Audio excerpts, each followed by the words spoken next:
ሰው ዳግመኛ ካልተወለደ ወደ እግዚአብሔር መንግስት ሊገባ አይችልም፣ የእግዚአብሔርን መንግስት ከቶ ሊያያት አይችልም ብሎታል።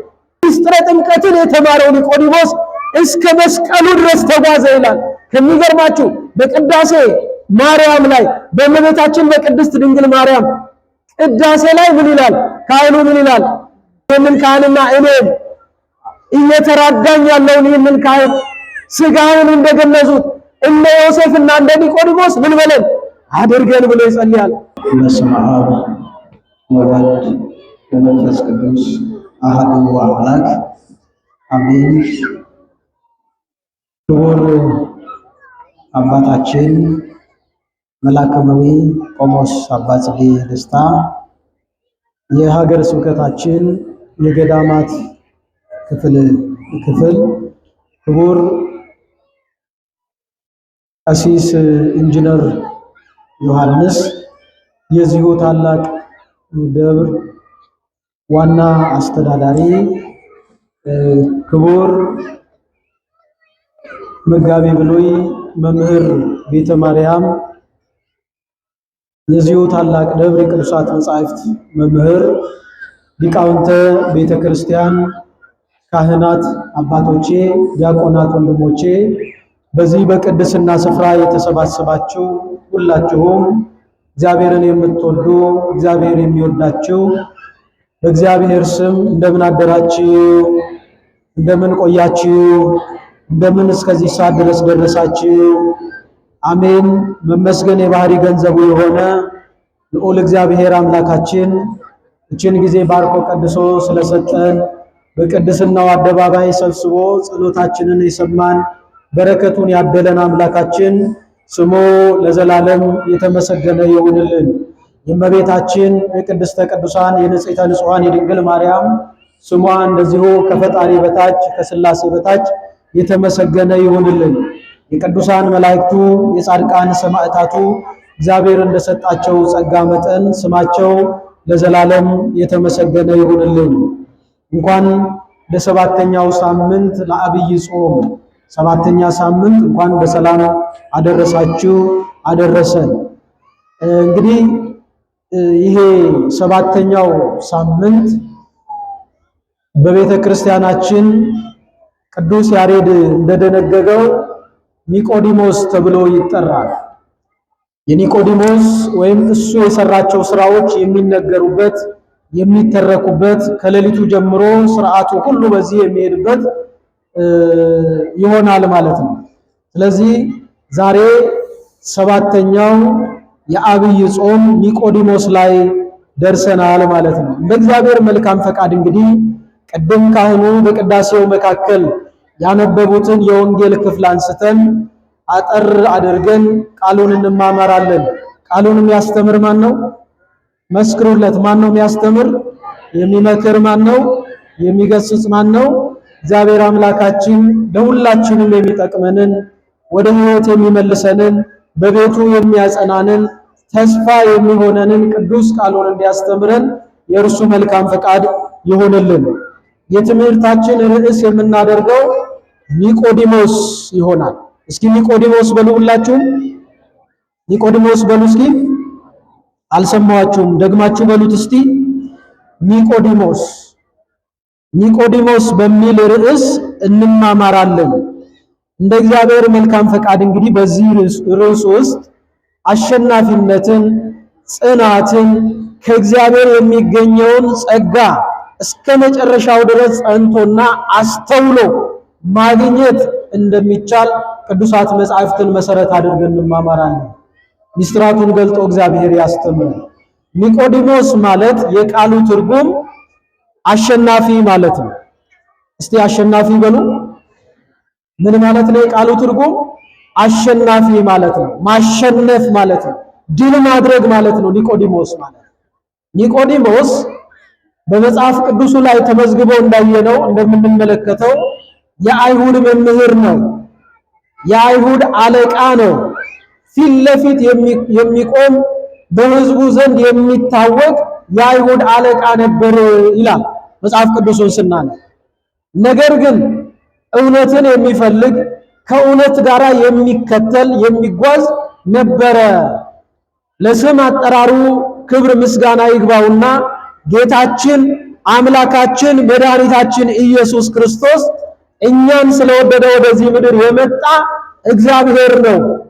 እኛን ስለወደደ የእኛን ዋጋ ሊከፍልልን የሚችል ሰው ስለጠፋ እኛን ማዳን የሚቻለው ሰው ስለሆነ እየሰማችሁኝ ነው።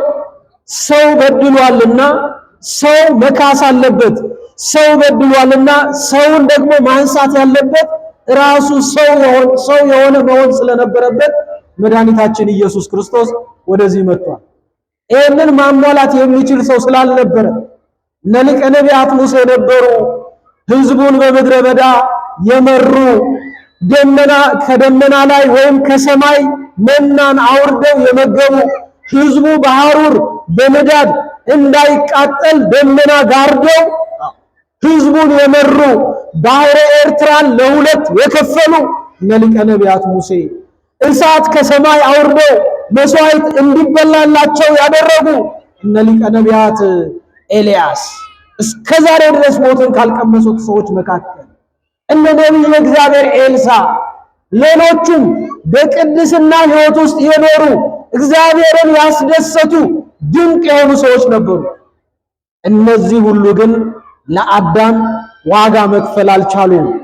ሰው ቢሆኑም እንኳን በቅድስና ቢኖሩም እንኳን በመጀመሪያው ኃጢአት በባህሪ መጎስቆል ውስጥ ነበሩ። የባህሪ መጎስቆል አጋጥሟቸው ነበረ። ስለዚህ እኛን ማዳን እኛን ከወደቅንበት ማንሳት አልቻሉም። እየሰማችሁኝ ነው? እግዚአብሔር ጸሎታችንን ይስማ። እየተከታተላችሁኝ ነው? ቅዱሳን መላእክቱ ይከተሉ። ሊያነሱን አልቻሉም። ከዚህ የተነሳ ከሦስቱ ቅዱስ አንዱ ቅዱስ የሆነው ወይም አብ ወልድ መንፈስ ቅዱስ ብለን አንድ አምላክ ብለን የምንጠራው አምላካችን እግዚአብሔር አብ እግዚአብሔር ወልድን ወደዚህ ምድር ላከው። ከእመቤታችን ከቅድስተ ቅዱሳን ከንጽሕተ ንጹሐን ከድንግል ማርያም ከሥጋዋ ሥጋ ከነፍሷ ነፍስ ነስቶ ፍጹም አምላክ ሲሆን ፍጹም ሰው ሆኖ ወደዚህ ምድር መጣ። የሚያደርጋቸው ነገሮች ሁሉ የሚደንቁ ነበሩ። ለእኛ ለሰው ልጆች የሚሳሳ የሚራራ ንግግሩ፣ ቃሉ ልቡን የማይሰብር ልብን የሚጠግን ኃጢአተኞችን በኃጢአተኝነታቸው በዚያው እንዲጠፉ የማያደርግ ንግግሩ ሁላችን እንድንቆም ሁላችን እንድንነሳ የሚያደርግ አምላክ ነውና ወገኖቼ ኃጢአተኞችን ሲያይ በንግግሩ ጎድቷቸው አያውቅም። መድኃኔዓለም ክርስቶስ ደግማችሁ ኃጢአት አትስሩ ብሎ ይቅር ብሎ ይልካቸው ነበር። ይሄ ብቻ አይደለም፣ ሕሙማንን ባገኘ ጊዜ በዕለተ ሰንበት ይፈውሳቸው ነበር። ከእስራታቸው እንዲፈቱ ያደርግ ነበር። መድኃኔዓለም ክርስቶስ ብዙ ድንቅ ታምራትን ይሰራ ነበር። ይህንን ይመለከታል የአይሁድ መምህር ማን? ኒቆዲሞስ። እየሰማችሁኝ ነው? የአይሁድ መምህር ማን? ኒቆዲሞስ በሉ እስኪ። ደከማችሁ እንዴ? እስኪ ኒቆዲሞስ በሉ። ኒቆዲሞስ መድኃኔዓለም ክርስቶስ የሚሰራውን የሚያደርገውን ነገር ሁሉ እየተመለከተ በልቡ ያስብ ነበር። ከዚህ የተነሳ በሌሊት ሄዶ ለመማር ወሰነ ይላል። ወስኖ ብቻ አልቀረም። በሌሊት ተነስቶ ወዴት ሄደ ይላል? ወደ መድኃኔዓለም ክርስቶስ ሄደ። ሄዶም መድኃኔዓለም ክርስቶስን ይጠይቀው ነበረ። ረቢ ጌታ እግዚአብሔር ሆይ ኢየሱስ ክርስቶስ ሆይ አንተ የምታደርጋቸውን ነገሮች ሁሉ ከእግዚአብሔር ካልሆነ በስተቀር ሰው ሊያደርጋቸው አይችልም። ምንድነው ምስጢሩ ብሎ ይጠይቀው ነበረ ይላል። መድኃኔዓለም ክርስቶስም ይነግረዋል። እሱ ለመማር መጥቷልና ያስተምረዋል። መጨረሻው ላይ ምን ይለዋል መሰላችሁ? በምድር ያለውን ስነግራችሁ ካላመናችሁ አለ መድኃኔዓለም ክርስቶስ፣ በሰማይ ያለውን ብነግራችሁ እንዴት ልታምኑ ትችላላችሁ? ከሰማይ ከወረደው ከመጣው ከአንዱ ከኢየሱስ ክርስቶስ ውጪ በሰማይ ያለውን የሚያውቅ የለም። ያንን ብነግራችሁ እንዴት ታምኑኛላችሁ? እንዴት ታውቃላችሁ አለው ይላል። ከሚገርማችሁ ይማር ነበር፣ ይጠይቅ ነበር። በሌሊት የመጣበት መጀመሪያ ምክንያት ለምን መጣ ስንል ቅድም እንደነገርኳችሁ ኒቆዲሞስ የአይሁድ መምህር ነውና በጉባኤ መካከል የሚቆም ነውና ምን ያደርግ ነበረ? ቀንን ሳይሆን ሌሊትን መረጠ። ወደ ክርስቶስ መምጣት ወደ እርሱ መሄድን መረጠ ይላል። ቤተ ክርስቲያን ጌታችን አምላካችን መድኃኒታችን ኢየሱስ ክርስቶስን በአምላክነቱ የምታምን ማንም ሰው ስለ ክርስቶስ ከመመስከሩ በላይ የምትመሰክር ቅድስት ቤተ ክርስቲያናችን ወደ እግዚአብሔር ቀን ብቻ ነው የምትጸልየው። እየሰማችሁኝ ነው? እግዚአብሔር ጸሎታችንን ይስማ። ቅድስት ቤተ ክርስቲያናችንም ቀንም ሌሊትም እግዚአብሔርን ምን ትላለች? ታመሰግናለች፣ በጸሎት ትጠይቃለች። በተለይም የሌሊቱን አብዝታ ምን ታደርጋለች? ጸሎቷንም ወደ እግዚአብሔር የምታቀርበውንም ታበዛለች ቅድስት ቤተ ክርስቲያናችን። ለምን ቢባል ጨለማ ነው። በጨለማ ሰዓት መትጋት ስለሚገባ፣ ወደ እግዚአብሔር መቅረብ ስለሚገባ፣ ከጨለማ በኋላ ተስፋ ስላለ ብርሃን ይመጣል፣ ንጋት ይመጣል ተብሎ ስለሚታሰብ ቤተ ክርስቲያን ቀንም ሌሊትም እግዚአብሔርን ታመሰግናለች። ስለዚህ ወደ ክርስቶስ መጣ።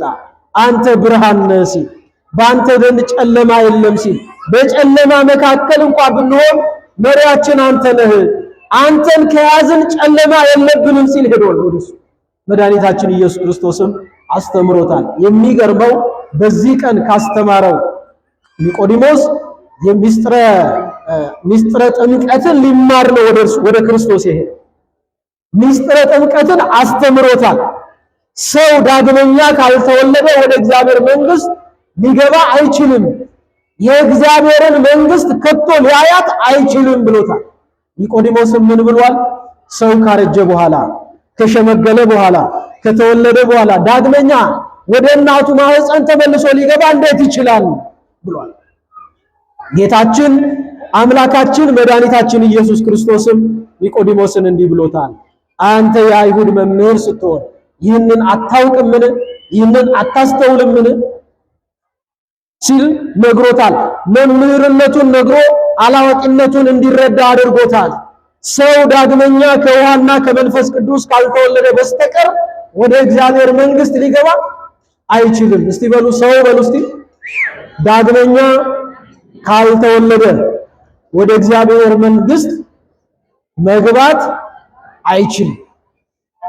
ከኛ መካከል ዳግመኛ ያልተወለደ አለ? እስቲ ዳግመኛ ያልተወለደ አለ ከኛ መካከል?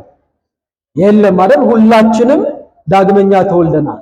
ዳግመኛ የተወለድነው ደግሞ ከሚጠፋ ዘር አይደለም፣ ከማይጠፋ ዘር ተወልደናል። ቅዱስ ጴጥሮስ ምንድነው ያለው? ዳግመኛ የተወለዳችሁት አለ ከሚጠፋ ዘር አይደለም፣ ዳግመኛ የተወለዳችሁት ከማይጠፋ ዘር ነው። ዛሬ ላይ ዓለማችንን እስኪ ዞር ብለን እንመልከት። በምናብ ዛሬ ላይ አንዱ ከአንዱ ጋር እየተጣላ ያለው በቋንቋ ተቧድኖ ነው፣ በዘረኝነት ተቧድኖ ነው። አንተ ጥቁር ነህ፣ አንተ ነጭ ነህ ተባብሎ ነው ሰው ምን እያለ ያለው? እርስ በእርሱ እየተገዳደለ እርስ በእርሱ ምን እያለ እየተጣላ ያለው፣ ወንድሙን እያሳደደ ያለው። አንድም የሰውን ክብር ስላላወቀ ሰው ምድራዊ ብቻ አይደለም ወገኖቼ። ሰው በምድር ላይ ኑሮ ብቻ የሚያበቃለት አይደለም። በዚህ ምድር ላይ ኑረን ብቻ እንደ እንስሳቱ ሞተን ፈርሰን በስብሰን የምንቀር አይደለንም ወገኖቼ። እኛ ዘላለማውያን ነን፣ ከእግዚአብሔር ጋር ለዘላለም የምንነግስ ነን። እኛ ምድራዊ ብቻ አይደለንም። ቡድን ይዞ ግን ሰው ይሄ ምድር ኃላፊ ጠፊ መሆኑን በመዘንጋት ወንድሙን እርስ በእርስ ምንም ይሆንበት ሆነ የሚተላለቅበት፣ አንዱ ለሌላው የሚጨክንበት ሆነ። እግዚአብሔር ለሁላችንም ለዓለሙ ሁሉ ልብ ይስጥልን ወገኖች። ይህ ዓለም ቁሳዊ ዓለም ብቻ አይደለም፣ መንፈሳዊ ዓለም ያለበት ነው። መንፈሳዊውን ነገር ስንከተል ሰማያዊ የምንሆንበት ነው። ለዚህ ነው ዳግመኛ የተወለዳችሁት ከሚጠፋ ዘር አይደለም ሲል ተናግሯል። ስለዚህ ዳግመኛ ልትወለዱ ያስፈልጋል ብሎ ለኒቆዲሞስ አስተምሮታል። አዎ እኛ ከአብራከ መንፈስ ቅዱስ ከማኅፀነ ዮርዳኖስ ወንዶች በተወለድን በ40 ቀናችን ሴቶች በተወለዳችሁ በ80 ቀናችሁ ሀብተ ውልድላን ስመ ክርስትና ከእግዚአብሔር ተወልደናል፣ የእግዚአብሔር ልጆች ተብለናል። እኛ የማን ልጆች ተባልን? የማን ልጆች ናችሁ? እስቲ የእግዚአብሔር ልጆች ነን በሉ። የማን ልጆች ናችሁ? ለምን የእግዚአብሔር ልጆች ተባልን? ከውሃና ከመንፈስ ቅዱስ ስለተወለደ። ስለዚህ የእግዚአብሔር ልጆች ተብለን እንጠራለን። ኒቆዲሞስን እንዲህ ብሎ አስተማረው፣ ነገረው። ኒቆዲሞስ ይሄ ብቻ አይደለም። ከሚገርማችሁ ኒቆዲሞስ ሚስጥረ ጥምቀትን ብቻ አይደለም የተማረው። ከክርስቶስ ከተማረ ካወቀ በኋላ በቁሳዊ ነገር ላይ በስልጣን ላይ የሚመካ አልሆነም። የሚጠፋውን ነገር ናቀ። መንፈሳዊውን ነገር ማየት ጀመረ፣ መመልከት ጀመረ። ሰው ቁሳዊውን ነገር ሲልክ መንፈሳዊውን ነገር ሲከተል ብዙ ያተርፋል። ከእግዚአብሔር ብዙ ጸጋ መንፈስ ቅዱስ ይሰጠዋል። መጽሐፍ ቅዱስ እንደሚነግረን ብዙ ጥቅም እናገኛለን። ቁሳዊ ነገር ላይ ብቻ ስንሆን ግን ሐሳባችን ምድራዊ ብቻ ሲሆን ግን እርስ በእርስ መከባበራችን ይቀራል። አንዱ ለሌላው በጎ አያስብም። በፊት ለፊት ሲመጣ አባቴ ብሎ መስቀል ይሳለማል። ዞር ሲል ደግሞ ሶሻል ሚዲያ ላይ ምን ይከፍትና በተደበቀ ስም ይከፍትና አባቶቹን ሲዘልፍ ሲሳደብ ይኖራል። እውነት እነግራችኋለሁ ሰው ኃጢአተኛ ሊሆን ይችላል። አባቶቻችን በራሳቸው ኃጢአት ሊጠየቁ ይችላሉ። እርግማናቸው ግን ይደርሳል ወገኖች። የሚያስተላልፉት የሚያዝኑት ሐዘን ግን እግዚአብሔር ጋር ይደርሳል ወገኖች። ስህተት ካለ ጥፋት ካለ ትክክለኛ እውነተኛ ልጅ ከሆነ ፊት ለፊት መጥቶ አባቴ ይህ ትክክል አይደለም፣ ይህ ሊስተካከል ይገባዋል፣ ይህ ሊታረም ይገባዋል ማለት ይገባዋል።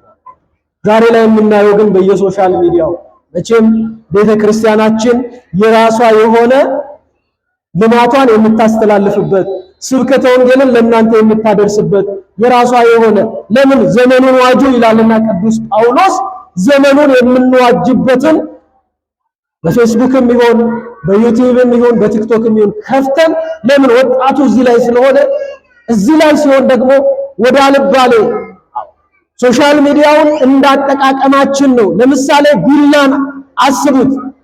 ቢላ ቤታችን ውስጥ ቢቀመጥ ለበጎ ነገር እንጠቀመዋለን። ምን እናደርጋለን? ሽንኩርት እንከትፍበታለን፣ ቃሪያ እንከትፍበታለን፣ የምንበላውን ነገር እናዘጋጅበታለን።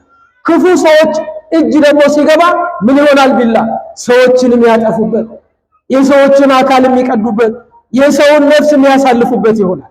ሶሻል ሚዲያውም ልክ እንደዚህ ነው ወገኖች፣ እንደዚህ ነው።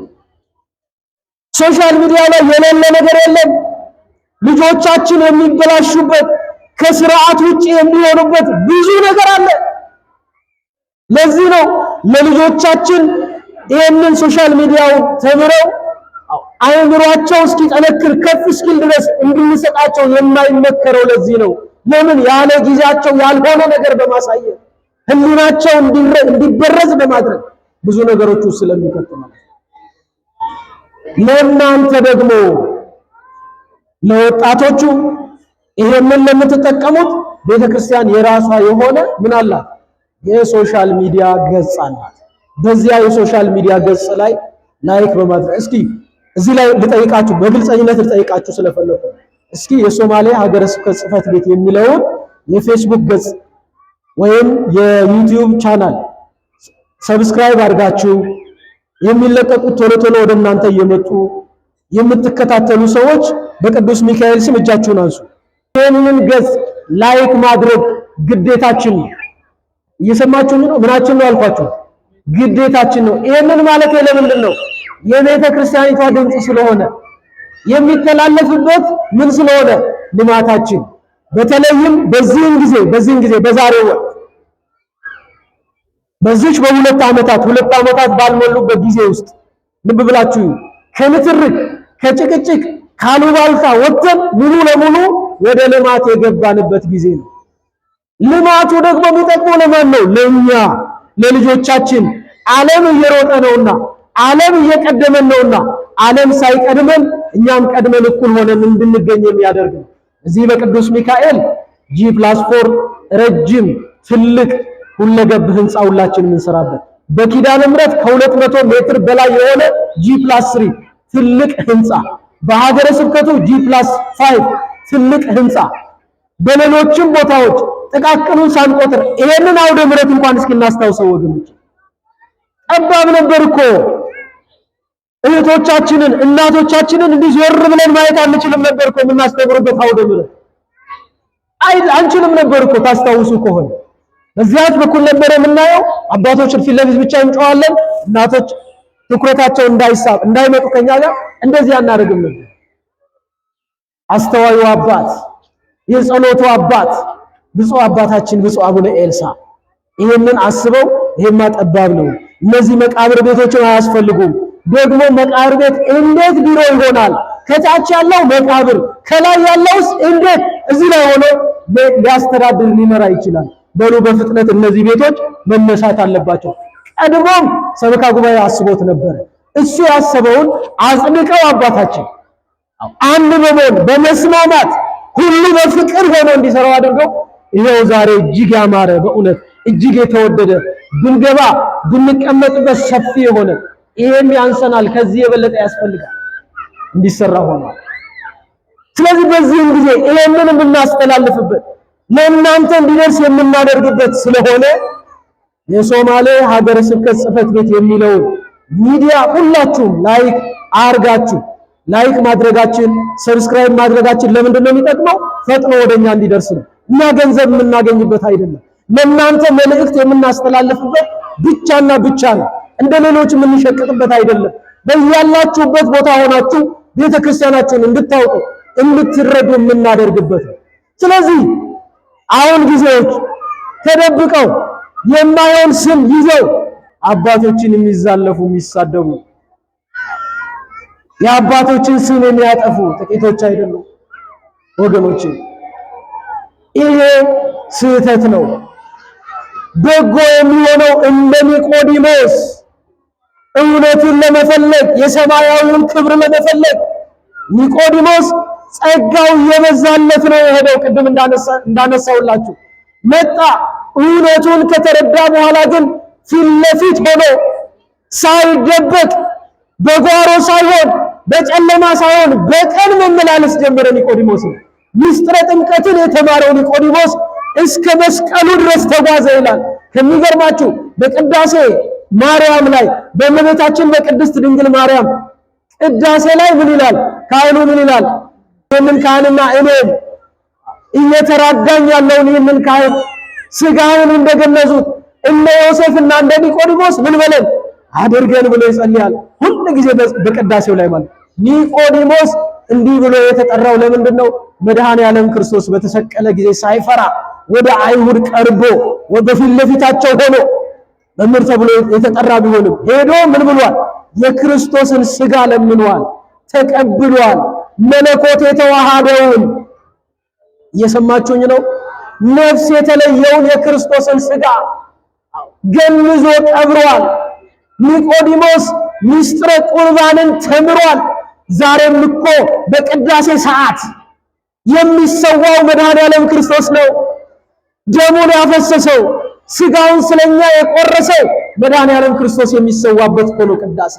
የምንበላው ስጋ የምንጠጣው ደም መለኮት የተዋሃደው ነፍስ የተለየው ሕይወት የሚሰጠን የኃጢአታችንን ቁስል የሚያደርቅልን የኃጢአትን ሰንኮፍ የሚያቃጥልልን ነው።